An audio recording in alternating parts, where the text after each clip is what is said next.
Programa não recomendado para menores de 10 anos.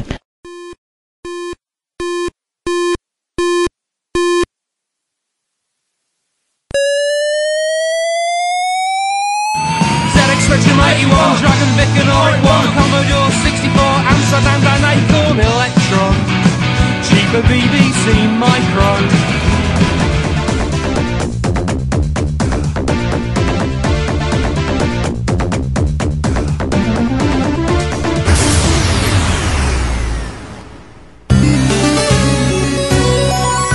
Retrocomputaria, porque velho é o seu PC.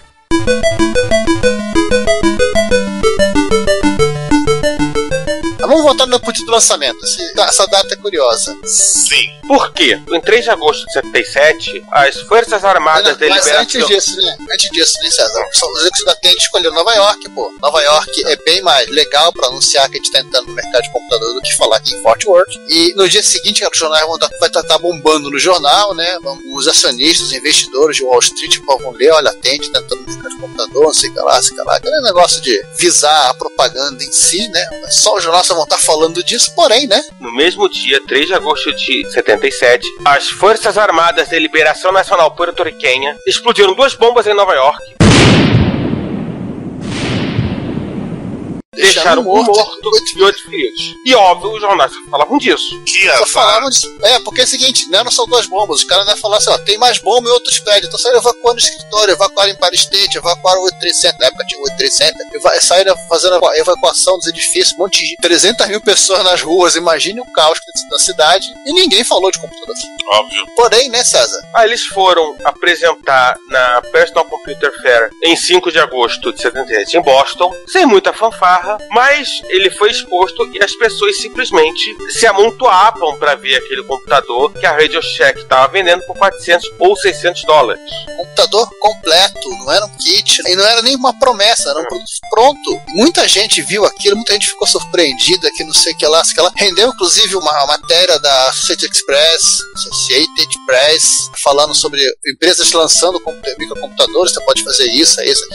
E assim, acho que o pessoal meio, depois daquilo tudo, depois do estresse, deve ter sido o lançamento, anunciar esse produto, né? O French, ele tirou um dia de folga, foi viajar pro Japão, foi dar uma volta com o nosso sushi de raiz, né, João? Já sabe, né? Bom, e o que aconteceu quando ele voltou? Alguém sabe? Aí quando o cara ele voltou pro escritório, ele falou assim... O que aconteceu quando ele voltou? A secretária devia estar com o cabelo em pé, despenteado, e falando, meu Deus, você voltou, eu não aguento mais, tô ligando aqui pra mim, socorro! Literalmente, o sistema seria o PBX, né, na época, o sistema de telefonia do escritório da TED estava travado, paralisado, mais de 15 mil ligações, gente ligando, spam de ligação, né? Gente ligando querendo comprar o TRS-80, fora uns 6 sacos de carta que receberam de gente pedindo em horas informações, né? As pessoas mandavam carta, e fora a lista de espera. Fora uma lista de espera que eles dizem que tinham 250 mil pessoas já inscritas. Detalhe, vou sentar na lista de espera e depositar 100 dólares. E resumos, faturaram uma nota só com a lista de espera. João, resumo, shut up and take my money. Sim. E, obviamente, atende, pô, e aí, o que a gente faz? Caramba! Acho que os executivos não estavam acreditando no que estava acontecendo. Sempre olharam. Eles só tinham feito, assim, algumas unidades para demonstração na mão. Eles tinham, literalmente, 7 funcionários alocados para fazer essa montagem de computador. Sim, correram, né? Colocaram mais quase 400 pessoas. Mas, assim, eles botavam a gente para trabalhar de montagem e os pedidos continuavam chegando. E aí, quando eles tiveram pelo menos 3.500 unidades prontas para poder mandar para cada uma das lojas, para deixar em demonstração, eles começaram também a aceitar pedidos nas lojas. Eu fico imaginando a loucura. E o French provavelmente falou, tá vendo? Eu falei 50 mil, vocês não vão acreditar em mim? Assim, o French também, assim, apesar de toda a ideia entusiasta, vendo 50 mil, mas acho que ninguém tinha ideia. Porque a Tandy era uma empresa estruturada, grande, já tinha já sabia como vender produto eletrônico, tinha um público que comprava na Radio Shack, mas ninguém tinha ideia de como projetar de como produzir e talvez principalmente de como vender um computador pessoal. Tirando e não era o fácil, não. Ninguém sabia direito. Não sabia. Tava descobrindo como fazer isso. Foi literalmente na marra. Tanto é que no final de contas, as soluções, o problema da expansibilidade. O TS-80 ele não foi feito Que é um com problema essas típico. que é diferente do Neopodor, né? Ele não foi feito com slot de expansão. Ele tinha apenas um Edge, um monitor Edge na traseira dele que você podia expandir algumas outras coisas. Aí falaram pro Leninger, faz uma coisa de expansão. Ele fez uma caixinha lá que você botava fonte, você colocava uma porta serial, você poderia colocar outras interfaces. Mas assim, foi um troço feito meio que sem muito sincronismo. Foi uma dor de cabeça no início, demorou pro troço estabilizar. Mas assim, isso foi posterior ao TRS-80. A gente quer falar mais do equipamento em si. Outra coisa que entrou em seguida que foi com o advento das interfaces de drive, e obviamente dos drive de disquete, a Tandy precisou disponibilizar um sistema operacional. Como o TRS-80 tinha características que complicavam que você usasse o CPM, ela acabou encomendando de um sujeito, o cara que era um engenheiro de software da NASA, trabalhava como consultor. Cara, moço, você faz um sistema operacional pro TRS-80? O cara falou, claro, faço. O cara mandou, tipo, se ele mandou um teste, isso aqui foi um troço que eu escrevi, vê se tá legal. Aí eu disse, como assim vocês já botaram na loja pra vender? Você não viu nada. Eu tava contando aqui, só pra vocês terem uma ideia, mas a gente não vai falar disso, que pra vocês terem uma ideia, o David Welch reservou um capítulo inteiro do livro pra falar da miríade de sistemas operacionais que surgiu em torno do TRS-80, que ele titulou o capítulo de DOS Wars. Nossa.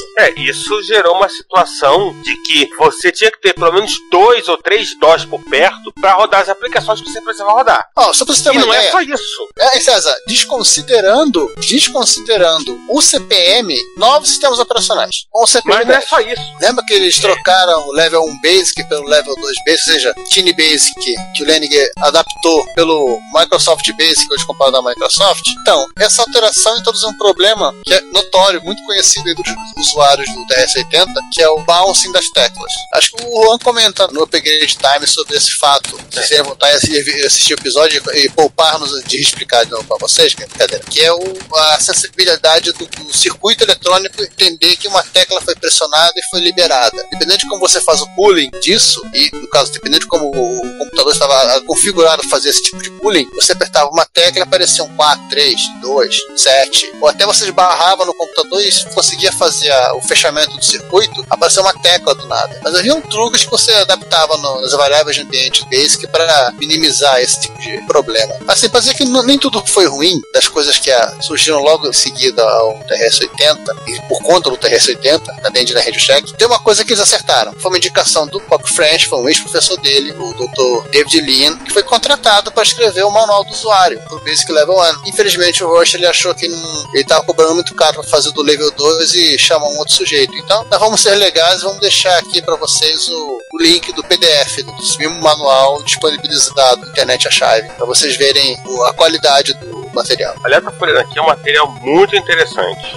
E legal é o seguinte, é um manual literalmente feito por cara que é iniciante, que acabou, os capítulos tem áreas para você fazer anotações, né? O cara não precisa nem sequer caçar uma folha para rabiscar o que ele entendeu e o que ele não entendeu. Isso é muito importante. Tem lá as notas, então você conseguir escrever. Se você tinha alguma dúvida tal, você não estava ali e já lembrava. Bom, a vida útil do TRS-80, Model 1 na verdade, e aí vamos ser bem rápidos. Assim, a gente vai falar da linha TRS-80. A gente não havia falado antes, havia falado do Coco, né? Fala da linha até TRS-80. bastante do Coco, mas não chegamos a falar do 80. Mas vamos dar uma passada rápida aqui no que se tornou realmente a linha de computador TRS, a primeira linha de computadores que a Radio Shack lançou, né?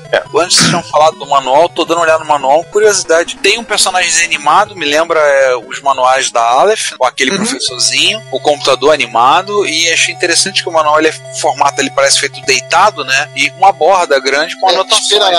Inspirado com anotações. Então, depois tem uma página que eu abri na página 11. Ei, mãe, ele funciona. Hey, man, it works. Bem legal, assim. Uma cara bem pra quem tá começando, né? É porque, assim, ninguém tinha ideia de como funcionava o computador, né, na época, e esse manual precisava falar com esse público. Sim, eu tô vendo o que o Giovanni falou no final dos capítulos, um espaço para anotações. É bem didático. Manual muito escrever esses próprios programas. O manual do Level 2 ficou muito parecido. O autor desse material, que não foi o David Lean, esse professor aí, o cara tentou seguir essa mesma lógica, mas a pessoa fala assim, não ficou a mesma coisa. Mas então, falando da vida útil do TRS-80, a gente estava falando, após o modelo 1, Model 1... no ano seguinte trouxe o TRS-80 Level 2. Era uma revisão com o Microsoft Basic, né? Apenas isso, né? E alguns ajustezinhos lá, acho que de revisão de placa, esse tipo de coisa que você faz quando você lança uma nova revisão. Porém, acho que a Tandy ela começou a explorar novos mercados. Né? Aí ela lançou um tal de... Eu achava que essa máquina nunca tinha sido lançada, que era o TRS-80 Model 2. Porque há grande conflito, né? A gente sempre sabe do Model 1 e do Model 3. E o Model 2? Eu sempre achava que ele tinha sido cancelado por conta daquelas normas da FCC, mas não, realmente saiu um TRS-80 Model 2. Nós até já falamos dele no Retrocomputaria. Ele, pelo 179, né? Ele não é compatível com o TRS-80 Model 1. Ele é outra coisa. Ele tem 80 colunas, ele tem drive de 8 polegadas, tem uns 84 MHz. Ele teve... Teclado destacável, né? Teclado destacável, diferente do Model 3. Ele teve um usuário notório, tal de Isaac Asimov, escreve uns caos aí. Impressive. Nele, inclusive. Aliás, inclusive, eu não sei onde é que tá, mas o Juan durante muito tempo usou uma cena do Asimov usando o TRS-80, que é um material de propaganda, né? Ele usou como foto dele nos perfis. Ele foi garoto propaganda da Radio Shack e dos computadores da Radio Shack. Ele teve revisões como o Model 12 e o Model 16, advento do Model 12 com 16, que o 16 adicionou um Motorola 68.000, ou seja, de 6 MHz, com processador, em 82. Caramba. E em 83 eles lançaram o 16B, que era com 108.000 de 8 MHz. Tecnicamente o 12 e o 16 é a mesma máquina, só que ele não tinha Motorola, tá? E o Model 6000, com 6000, que tinha não só o Motorola, com o 108.000, como também um HD interno. Ele rodava o TRS-DOS, que era o sistema operacional padrão em tese oficial do TRS-80, mas ele também rodava CP/M, e no caso do 108.000, ele executava Xenix. As pessoas... fala-se que ele foi um dos computadores mais populares que rodava Xenix. Rodava esse sistema operacional, entre aspas. Por populares, você entendia um computador mais barato, né? Você sabe que o 16B, no caso, foi o computador Unix mais popular em 84. Vendeu quase 40 mil unidades. Ele era o smartphone do Android da época. Que, assim, um mercado restrito, como era o mercado de Unix, era coisa pra caramba. Aliás, a coisa que não é muito lembrada, o Xenix, durante todo o tempo que o Xenix esteve à venda, ele foi uma força muito grande do mercado de Unix, porque ele rodava em computadores padrões ou muito mais próximos, até em termos de preço, do que o mercado comum pagava, do que uma workstation Unix clássica. Sim, diga-se de passagem, workstations custavam uma pequena fortuna, absurdamente caras. Porque elas tinham, além de outras coisas, um pacote de chips customizados de, por exemplo, chips de DAs e ADs, né, da Texas e outras coisas assim. Interessante isso do Model 2, eu não sabia. E o Model 2 realmente não tinha saído. A gente sempre falando, no Brasil chegou o Model 1 e o Model 3. É o que a gente conhecia. Mas em 80, a Tandy, acho que ela resolveu voltar às origens e ela lançou o TRS-80 Model 3. Aí sim, compatível com o Model 1, no caso o Model 1 Level 2. Aí no caso, vinha com o Z80 2,03 MHz. Letra. Ou seja, resolveram gastar $2 a mais por isso. Botaram um teclado D100. Na época já devia ser $1 e... Essas máquinas eram mais caras e já tinham circuitos customizados para ajudar a baratear. Relógio interno, 2 unidades de disquete 5/4, ou seja, não tinha aquela macarronada, não tinha aquela extension unit do lado de fora, era tudo num conjunto só, tudo integrado. Então o teclado estava integrado, você não conseguia mover de posição. Era aquele monobloco, né?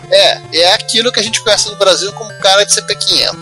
Em 83, ela faz uma outra revisão do TRS-80 Model 3, que é o TRS-80 Model 4, que basicamente eles retiram o termo Radio Shack, TRS-80, passam a usar Tandy no nome das máquinas. Quando eles começam a usar Tandy no nome dos computadores, ele deixa de ser os Prata Mercedes e passa a ser Bege Retrobrite. Ai, caramba! O Z80 tá a 4 MHz, tem 80 colunas, tem modo gráfico de resolução, é compatível com o CP/M. Tem duas coisas muito interessantes. Primeiro é o seguinte, as versões iniciais do Model 4 dizem que a Tandy estava estudando de ele iria vir com opcional o Z800. Teria que ser uma máquina em 16 bits, mas a Zilog, todo mundo sabe, ela desistiu do chip. Porém, essa coisa meio que dizem que essa lenda urbana ficou entre os usuários da TRS-80, módulo 4, em 86, uma empresa chamada HI Tech, ela passou a vender um kit que você substituísse os 80 por um. Quem tem um MSI da JVC, aquele bonitão? O HC895? Ele tinha também o HD 64180 da Hitachi, rodando a 6 MHz e mais de 56K de RAM. Mesmo processador do JVC. Interessante. Eles falam assim, ele tinha um patch para você rodar o DOS do TRS-80, usando esse modo, ele conseguiu usar essa memória extra como RAM disk, ou seja, é literalmente um acelerador para o TRS-80 modelo 4. Mas voltando um pouquinho em 83, eles também lançaram, a gente já falou sobre esse cara, que era o Model 4P, que era a versão transportável do Model 4. A gente falou dele no episódio sobre os quase portáteis, ano passado. 2016. E na última encarnação do TRS-80, né, vamos citar da linha como todo, em 87, o modelo 4D, que a Tandy ela disponibilizou, ela substituiu os drives de face simples por drive de dupla densidade, 360K, e também a Deskmate, que era aquela GUI, nesse caso vamos botar GUI com muitas aspas, que não rodava em modo gráfico, padrão de todas as máquinas da Tandy nessa época. É interessante assim, eles chegaram atrasados, hein? Botaram drive de 360 em 87, o nego já estava usando drive de 720, o PS2 já estava usando drive de 720. Na verdade é o seguinte, já tinha HD do TRS-80 há muito tempo, uns 5 anos já. Outros usuários substituíam a controladora, substituíam a ROM, substituíam os drives, mas a Tandy ainda tem um estoque muito grande de drive de face simples. É a única explicação. Vindo com a mentalidade da empresa. E esses drivers foram até no Coco, drives externos do Coco saiu também, né? Tanto você pode ver que isso foi tão fim de festa, porque eram todos os drivers do Model 3 e do Model 4 são full height, né? Aqueles altões. Esse cara não, esse já é o Slim, porém com uma tampa grandona. Então, se o espaço você poderia botar 4 drives, eles estavam gastando com apenas 2 drives. E claro, não vem aqui ao caso falar, né? A TRS-80 virou quase uma marca, um brand dentro da Tandy VideoShack, que varia até de computadores portáteis que não tinham relação nenhuma com o TRS-80, calculadoras que não tinham relação nenhuma com o TRS-80 e claro, o TRS-80 Cola também não tinha relação nenhuma com o TRS-80. A marca ficou forte, né? Acabou virando uma marca forte. Eles iam aproveitar da maneira como dava, né? Tentaram tornar isso uma forma mais ganhar em cima, né? Somente quando eles começaram a fazer os clones de PC e o clone do PC Júnior, que é o Tandy 1000, que eles passaram a utilizar o nome Tandy. Deixaram de utilizar a marca TRS-80. Que antes o TRS-80 era qualquer coisa que tivesse teclado na empresa. Vamos lá, clones. Claro que eles foram clonados, óbvio. O primeiro clone nos Estados Unidos foi o LNW-80, originalmente em formato de um kit, ou como disse um colunista, impossível ser um kit porque tem 1.800 pontos de solda. Isso não existe. 1.800 pontos de solda. É um kit, 1.800, você solda 4 pontinhos por dia, tá bom. Não era um produto que alguém que estivesse iniciando na arte da solda pudesse segurar a onda. Mas, sim, depois que eles passaram a vender isso como um clone meu do TRS-80, o nosso velho e popular PMC-80 da EACA. A gente falou da EACA. Mano. Sim, aqui no Brasil foi chamado de SMAC alguma coisa. Sim. O D8000? É, o D8000. É o D8000, sim, eu lembro. Parece que a Tandy processou a EACA nessa época, mas como assim? Isso vale até como lição de vida para vocês aí que estão nos ouvindo. Somente quem é detentor da marca, direito autoral, é que pode mover qualquer tipo de ação contra. Por exemplo, eles tinham o Basic licenciado da Microsoft, eles não podiam processar a EACA por conta do Basic, eles processaram por conta de algumas chamadas de rotinas que estavam na BIOS da máquina, que eram iguais às deles. A EACA vendeu em todo canto do mundo, na África do Sul ele foi o TRZ-80. TRZ-80, pedografia. Foi vendido na Austrália, né, como o nome de Dixmead System 80. Sim. Eu lembro que a gente falou deles. Na Hungria como o HT1080Z. Tá piorando. Sim, só piora. A EACA chegou a fazer uma versão colorida. No Brasil ele foi o D8000, onde só trocava a caixa. Um outro clone dele foi o Lobo, só que o Lobo é um clone que não é clone. E, assim, ele não é um clone de hardware, ele é um clone de software. Ele tinha algumas diferenças com relação ao TRS-80 original. O Lobo, ele é o maioral, né? Por aí. Só uma pergunta, no Brasil foi só o D8000? Não, da EACA. Da EACA. Eu ia complementar com o seguinte, antes de falar dos clones brasileiros, na Alemanha teve Countach 1, Model 1, fabricado pela, German SCS GmbH, e na União Soviética o Corvette. Corvette, que era um rima com sorvete, que é um Rima com soviete.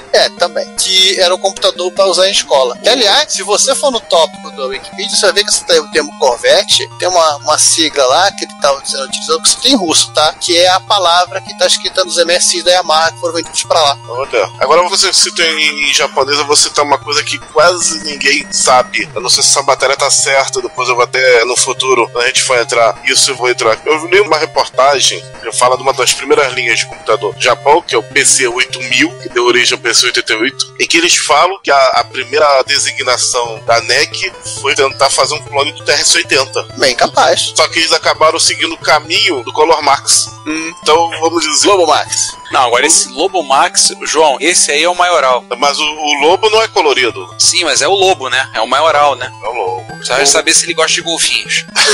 Mas aí, voltando, eles chegaram, eles iam fazer pura e simplesmente um clone, só que em cima da hora resolveram melhorar vários detalhes. Então eles tinha algum japonês da Itachi no meio lá? Boa pergunta. Só sei que ele seguiu o caminho daquele clone que a gente falou no episódio da Austrália, né? Do Color Max, né? Colorgine, desculpa. Não, que na verdade é da própria EACA. É da EACA, então ele não é do Lobo, ele é do PMC-80, né? Ele é orientado, ele é a evolução do PMC-80. É o Colorgine, né? Essa empresa, a Lobo, antes ela era uma fabricante de drive, ela resolveu fazer um computador.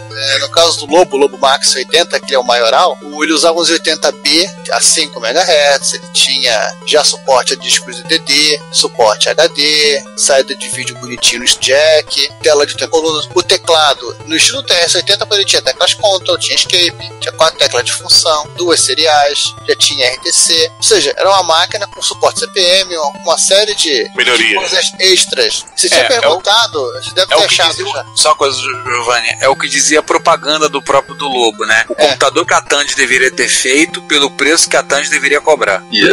Então eu acho que o raciocínio dessas empresas aí, eu acho que a NEC seguiu, apesar que eu tô vendo que essas empresas fizeram isso até posterior ao PC 8001. PC 8001 é de 79, e foi meio que do tipo em cima do laço do lançamento lá do Level 2. Essas máquinas são bem posteriores, né? Ele tinha Basic Microsoft. Não era da Hudson, não? Não, do 8001 era Microsoft Basic. Aliás, todas as máquinas da NEC, né? E respondendo a sua pergunta lá um pouco mais anterior, João, no Brasil, a partir da lista da revista Input, que é a lista que bem ou mal a gente pode considerar como razoavelmente fidedigna, nós temos cerca de 10 modelos? 11 modelos. 11 modelos do modelo 1? Não, modelo 1 no Brasil, modelo 2. Foram apenas 2, o D8000, o D8001 e o D8002, então, ambos da Dismark. E o CP300, ele seria um híbrido modelo 1 com 3? Não, o CP300 é o modelo 3. Modelo 3. Então ele é modelo 3 capado. Sem o drive. Do modelo 3, a Digitus, ela lançou o DGT-100, o DGT-1000, a Chemitron, o NAJ 800, que tinha gabinete PC, a Prologic, o CP300 e também os CPs 500. Ela está desatualizada porque ela não conta o CP500M, que era clone do modelo 4. A Sysdata lançou o Sysdata 3 e o Sysdata Junior, o seu simpático gabinete não de plástico injetado, né, de vacuumforme e trilhas feitas com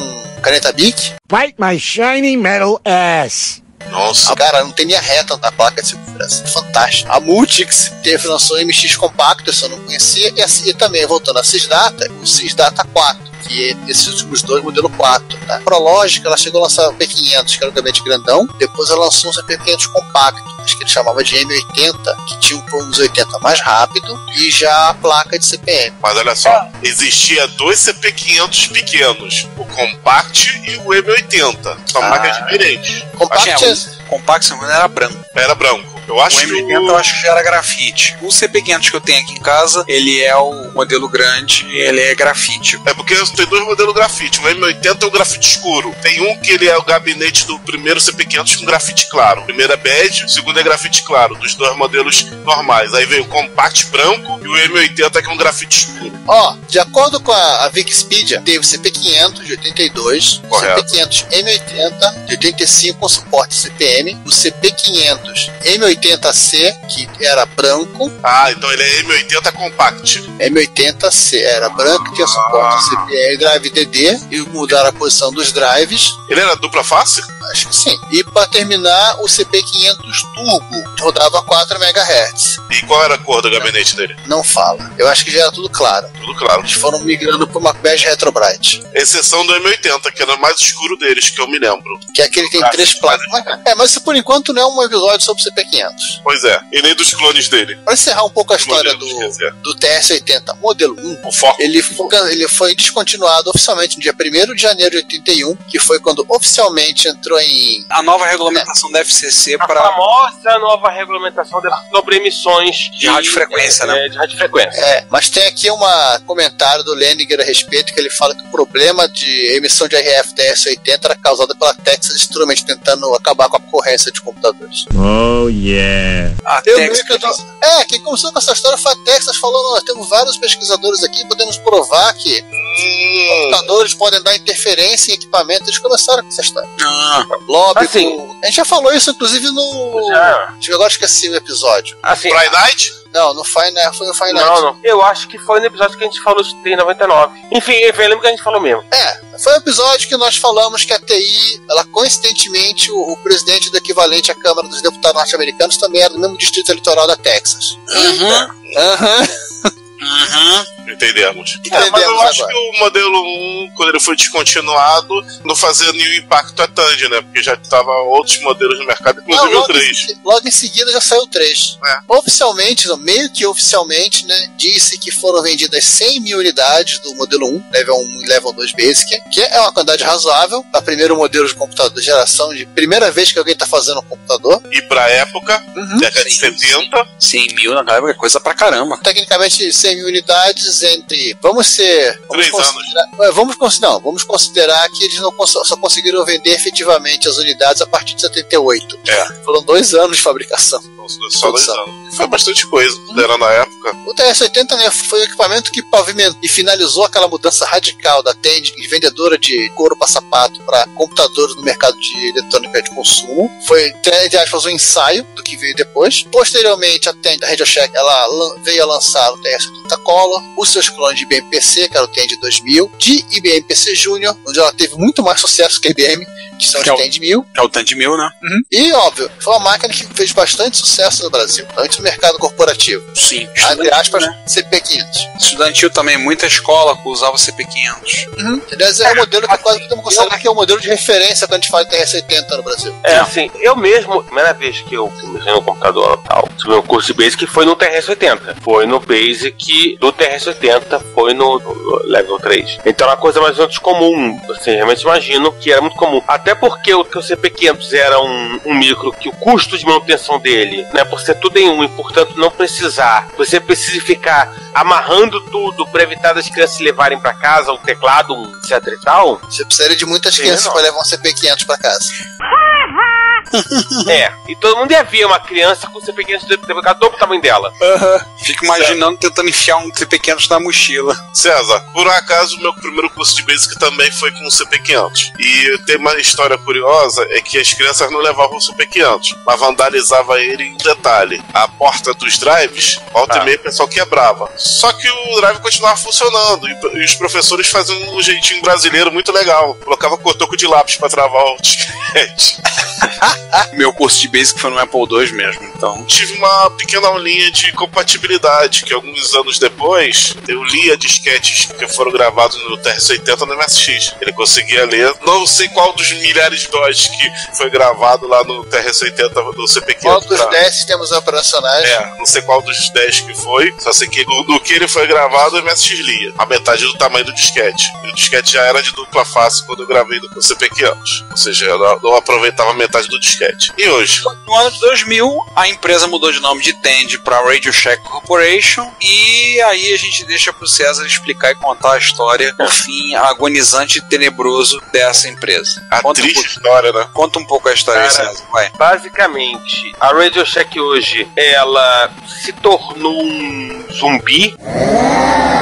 O que a gente pode falar, né, da Radio Shack atualmente? Ela decretou falência. Ela decretou falência em 2015. Ela fez um plano de... Falência mesmo, não concordata. Não, foi concordata. Concordata. Aí o que aconteceu? Assim, só pra lá, a Radio Shack, desde a metade da década passada, ela começou a ser uma força no mercado de venda de celulares e de linhas. Nos Estados Unidos, até pouquíssimo tempo atrás, você não comprava um celular sem comprar junto uma linha, seja pré-paga, seja pós-paga. Não existia a noção do aparelho desbloqueado, como a gente tem no Brasil ou na Europa. E o que aconteceu?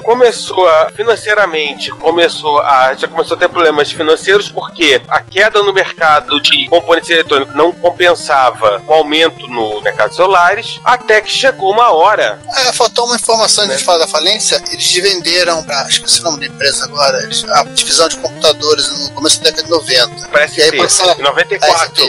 E aí passaram a vender computadores de outras marcas, como Dell, Gate 2001, acho que até a própria Apple, na rede Radio Shack. E no final das contas, o número de lojas da Radio Shack acabou se tornando quase uma revendedora da Sprint. Só vendendo celular, né? Eu lembro quando eu fui numa loja da Radio Shack em 2010, parecia uma loja americana, só que sem vender chocolate. Eles tinham celular, tinham pequenas coisinhas eletrônicas, tinha um pedaço da loja que ainda tinha teclado e cabo de rede para você gripar, mas nada de componente eletrônico, como você poderia imaginar pegando um clássico catálogo da Radio Shack. E assim que aconteceu, em 2015, né, quando houve a concordata, uma empresa chamada General Wireless, que era parte de um investimento, topou comprar as lojas da Radio Shack e montou uma parceria com a Sprint. Ou seja, a Radio Shack se tornaria realmente uma revendedora Sprint. Aliás, eles estavam com problemas sérios de caixa, porque eles não tinham que fechar as lojas e não tinham dinheiro para fechar as lojas. Além disso, agora em 2017, a General Wireless também entrou em concordata. Porque a parceria com a Sprint não foi tão interessante, não foi tanto interessante. Ainda tem muitas lojas da Radio Shack por aí, ainda tem 400 lojas ainda franqueadas. Ela decretou falência e tá fechando aos poucos. Não, assim, as franqueadas continuam. As franqueadas continuam. Mas as lojas próprias, elas estão fechando. Eles estavam até relançando a coisa de marca própria. Eu lembro de um vídeo de um sujeito demonstrando um teclado e mouse wireless para PC, né, USB, chinês, já com a marca Tandy. No mês passado, em julho, a Radio Shack fez um grande leilão de itens de colecionador.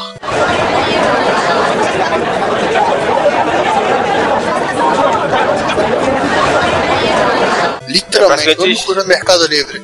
Literalmente zeraram o que eles tinham de coisa pra vender. Então hoje tá bem ruim essa situação. Ninguém sabe qual é o futuro da Radio Shack. Se a Radio Shack tem um futuro, o que vai acontecer? Mas vamos ver o que vai acontecer, inclusive, pela frente, né? Ou seja, fim ainda não teve, mas tá indo. Mas tá agonizando. Tá agonizando muito forte. Engraçado que tá demorando até mais do que a Commodore, né? A Commodore foi mais rápida. Ela agonizou também. A agonia da Commodore foi mais rápida do que a... Não, a agonia da Commodore ela foi rápida, porém o morto-vivo caminha até hoje entre nós.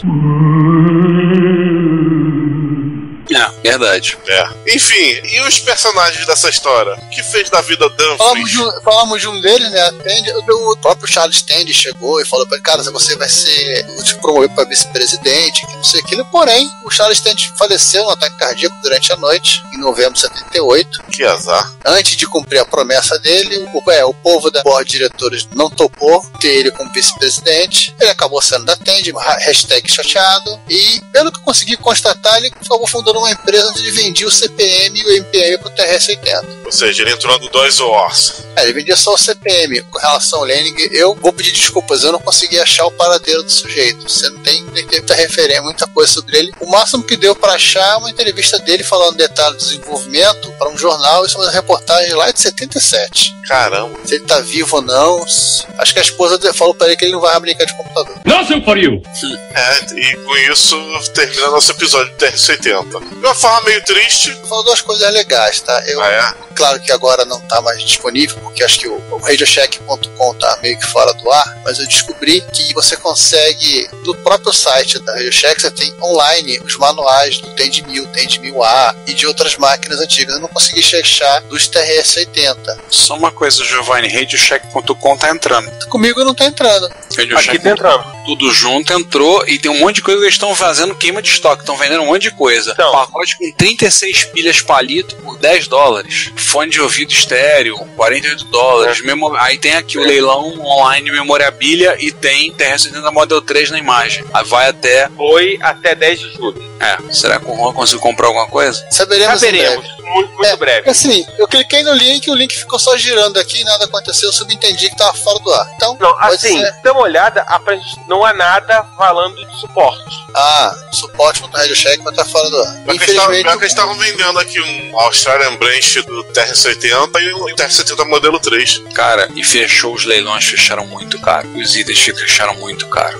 Porque é leilão, além de ser memorabilia, é um leilão de upgrade. É pra galera chumbo grosso. Um retrato do George W. Bush saiu por $145. Ei! Olha, alguém vai se divertir muito com seus dados em casa. Você tá rindo do quê? Tem um TRS-80 Model 4, fechou a $735. Um Model 100 fechou a $440 e um Model 3 fechou a $350. O Mini Disk Driver do TR-70 fechou 205. E Mini... Estou sendo gentis, tá? Com o bichinho. Mini é 5 e 1/4, tá bom. Então, bom, felizmente o suporte.radioshack não tá funcionando. O radioshack.com tá. Mas dá pra consultar pelo cache do Google e você vê que ele dá mantinha lá. Pelo menos a parte do TED 1000, né? Pra fechar o episódio, assim, eu vou me encerrar por aqui. Eu vou dizer o seguinte: eu gostaria de agradecer imensamente ao Boise Pitre e ao qual é o nome do mocinho? Eu tô longe do livro agora. Eu vou pegar o livro. Mais fácil. Mais fácil. Enquanto vocês vão olhando os leilões. Realmente as coisas são meio carinhas. Tem muita coisa de celular. Voltei. Eu gostaria de agradecer ao Boise Pitre e ao Bill Logdice pelo resumo que eles fizeram do histórico da TEND e da RadioShack no livro do Coco, né? O The Colorful Story of TEND's on Computer. E também agradecer ao David e a Teresa Welsh pela compilação da história do TRS-80 que eu utilizei para montar a pauta desse episódio. Ou seja, eu sei fazer trabalho escolar sem usar o Google da criança. Vocês não sabem. Na verdade, eu queria fazer uma observação, assim, que é um tema que eu acho que eu bato muito com relação à Trinidade 77. Se chegou no mesmo resultado do computador, a partir de 3 caminhos diferentes, por 3 empresas diferentes, com 3 lógicas diferentes.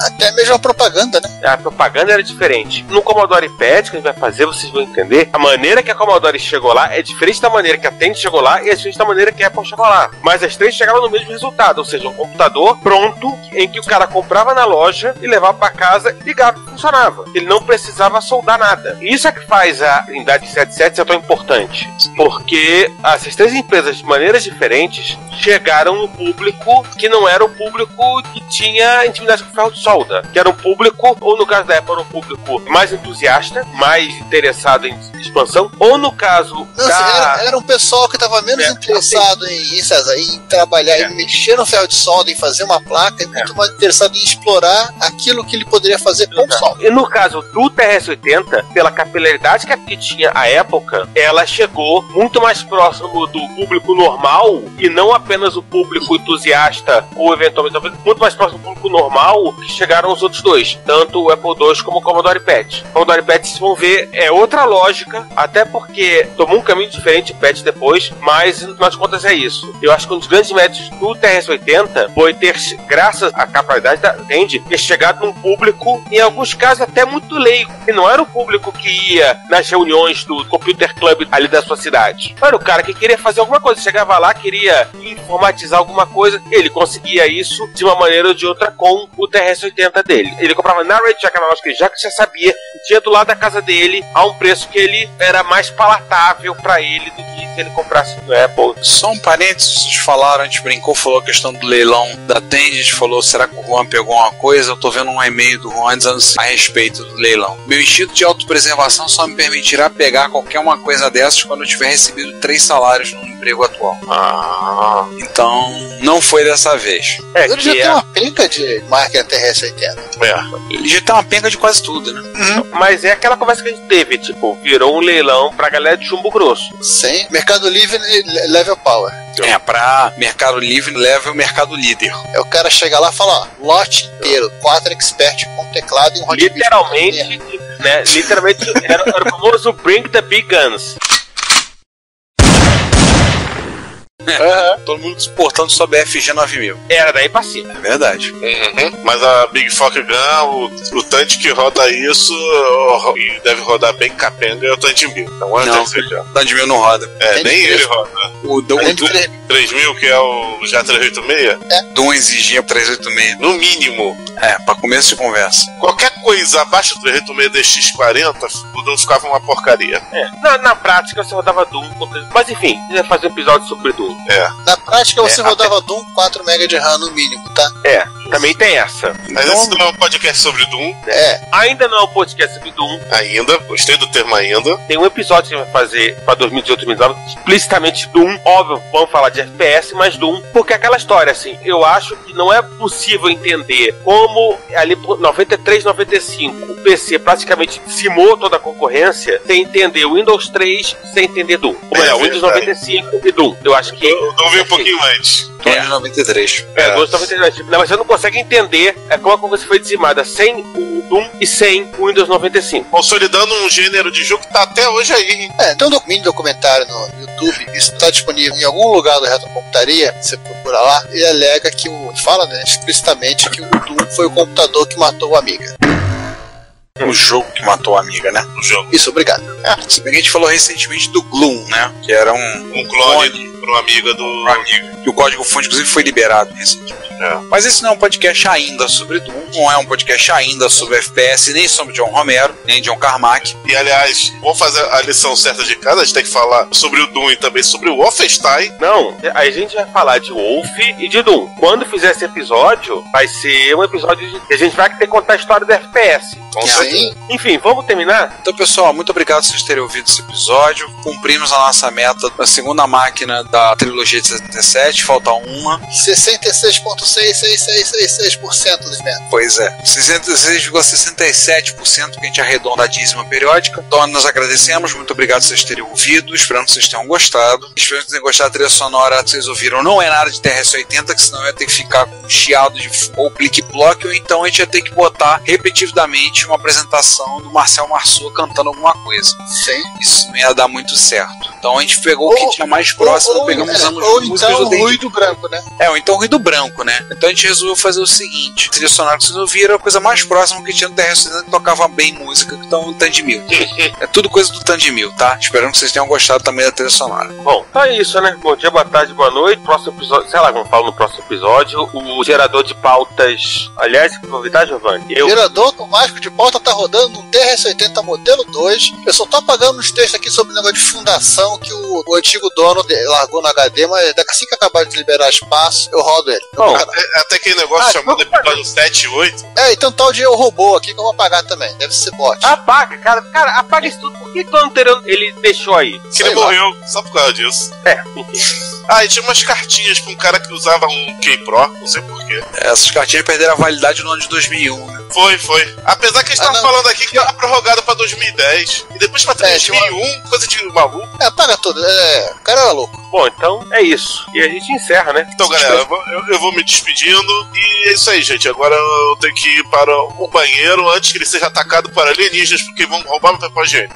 Então, gente, até o próximo episódio e até. Olá, eu sou o Renato Giovanni e você está ouvindo Retrocomputaria. Porque velho, eu não sou velho não, velho é o seu PC. Caso você prefira, é possível nos encontrar em diretórios de podcast, onde você pode acessar a partir de um aplicativo no celular, seja ele Android Android, iOS ou Windows Phone. Nós estamos presentes no iTunes, no TuneIn, no Stitcher, no Pocket Cast e em vários outros diretórios, todos eles a um toque de distância. Se você quiser enviar um comentário, crítico, construtivo, elogio ou contribuir com as erratas desse episódio, não hesite. Faça! Nosso Twitter é @retrocomputaria, nosso e-mail é retrocomputaria@gmail.com e nossa fanpage é facebook.com/retrocomputaria. Ou deixe seu comentário no post desse episódio em www.retrocomputaria.com.br. Como sempre dizemos, seu comentário é nosso salário. Muito obrigado e até o próximo podcast.